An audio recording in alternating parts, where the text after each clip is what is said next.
Hi guys, right, so I thought to make a buyer's guide of sort of the iPad F5. So let's delve into the main upgrades with this iPad, how this compares to other pairs in the range and what to consider before buying this iPad. And so let's delve into it, but first make sure to like and subscribe for the latest Apple news and rumors. And with that being said, let your talking. Now diving into the upgrades with the iPad F5 compared to the iPad 4, there's really not a lot. So to begin with, we have the M1 chip, and yes, I know this may seem like a major upgrade, but remember the power of the M1 is kind of wasted on the pads. We also have 5G if you do go for the cellular version, and we have center stage on the front, and well, yeah, that's basically all the upgrades. Now yes, we got some new colors, they look pretty good, but on the whole, this is pretty minor upgrade.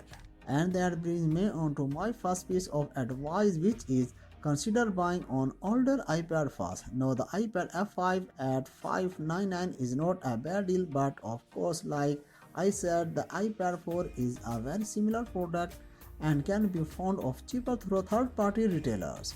And even if you only want to buy through Apple directly, there are plenty of Refer 2020 iPad Pros. That is a very better deal than the iPad Air 5. And yes, I know the 2020 iPad Pros might have a weaker chip, but they do also have 120Hz quad speakers, which by the way makes a massive difference, and also dual cameras on the back. And so yes, I do think for some consumers there are advantages going with the 2020 iPad Pro instead. See as before, you decide to buy the iPad F5 if you don't need the specific feature this iPad offers. There are plenty of older iPads you can consider instead. But with that out of the way, let's now compare this iPad F5 to the rest of the range.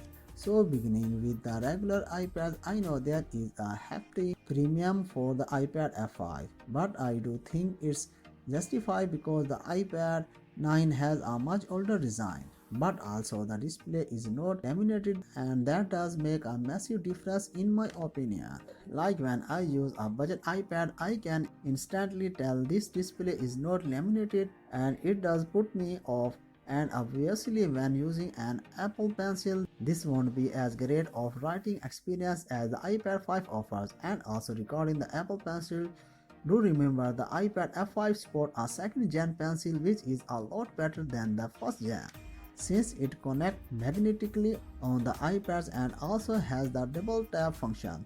You also have Magic Keyboard support, which is way better than the smart keyboard with the budget iPads. And so yes, I do think for most consumers, if you can pay the premium to get the iPad F5 instead.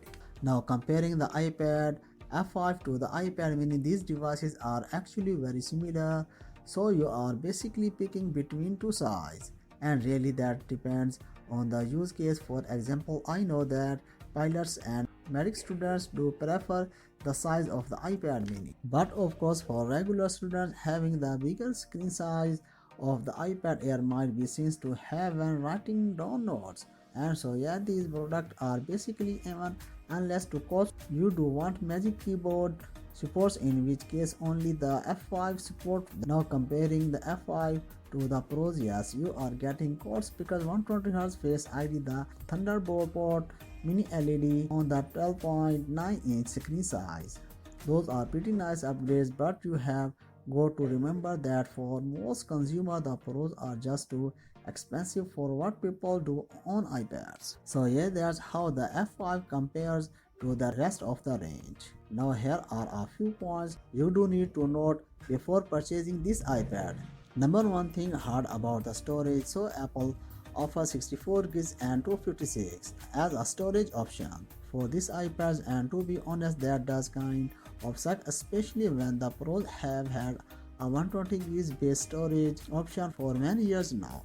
And so I do think most of you guys should consider getting 256 just to future proof the product, since you won't be able to expand the storage at a later date. However, if you don't want to pay the premium for 256, obviously you can consider paying monthly for iClouds Thanks you for watching guys. Make sure to like and subscribe for the latest Apple news and rumors. I have see you guys in the next video. Peace out.